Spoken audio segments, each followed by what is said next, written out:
This is Tony Poulos at Managed Services 2010 here in Hong Kong. Today I have with me Mark Boelhouwer, who is the VP of Strategic Marketing for Ricoh Americas. Mark, welcome. Nice to have you here. I'd like to ask a few questions. Firstly, about Ricoh. The name Ricoh conjures an image of photocopiers, faxes and cameras. What's the Ricoh of today all about? You're right. I think that the image that people have today about Ricoh is very much around cameras and copiers. If you're on a plane and people ask you for which company you're working with and you explain it's Ricoh, you often get that reply. But we've seen that the company's been in a transformation the past couple of years. I think the core business still today is a lot about multifunctional equipment, so that, let's say the old copiers.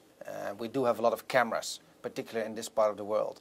But we are in the transformation to become much more, I would say, managed services company. A company looking at print management and document management. You talk about managed document services. What's that all about? We deliberately want to take the document, not only the physical output, but also the way how people communicate, how information gets shared. We want that to be part of our total services. So let's say all the documents, all the information that flows throughout an organization, not printed, is also part of the solution that we offer today. Mark, what's driving the need for managed document services, and what are the key problems that it's trying to solve for the enterprise? If you look at the last 2 years, 2008, 2009, I think the main request was about help me cut costs. And people realize more and more that the printing is not only so much the price you pay for a print or the price you pay for equipment, but also involves help desk support, IT support, people needing support when they walk up to a machine and it doesn't work. So there's a lot of cost involved. Gartner, IDC and big research companies talk about between 3 and 6% of total revenue you spend on that. So CIOs have started to realize in the last couple of years that there's significant savings to be had. So the savings piece has been a big driver in the last couple of years.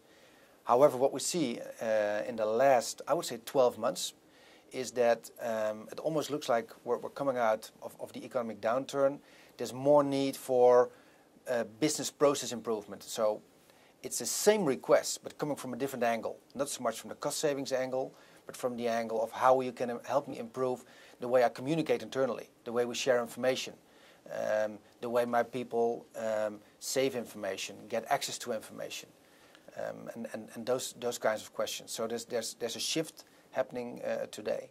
And the third one we see as well, and I think that's an interesting one from a marketing point of view, I'm personally interested in that as well, is the green angle.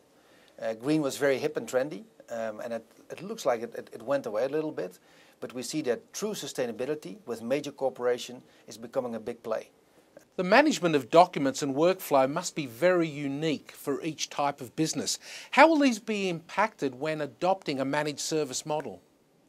The processes are unique to a business, or at least are unique to a part of the business. If you look at certain elements of the business, certain departments, business processes, for example, in personnel department or a marketing department across industries are not that different. I think there's more similarity, let's say, on the fact that you have different parts of the companies, different silos, and how you deal with that. Then it's driven from a business point of view.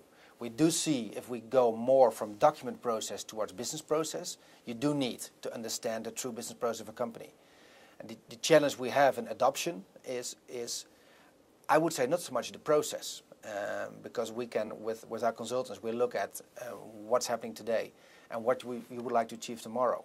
I think the biggest challenge is for the end user, because we can bring in new technology, we can bring in new processes, we can bring in new tools, but it doesn't mean that the end user will work in a different way and in such a way that he will become more digital and he will not print anymore, or he will use the processes that we've put into place. So that's the challenge we honestly have today, because then I think managed document service will get real traction within a company. You raise an interesting point. Is organisational change and understanding that change inherent to the adoption and implementation of a managed service document model? And how do companies cope with change management? Yeah, that's a very good question. And yes, 2 times yes. I believe that in the last 8 years I've been involved in this industry, and particularly in managed services, that the key to success lies in change management, lies in reaching the end user and help the end user understand what's going on. why do we want to change this process? Why do we want to bring in this new technology?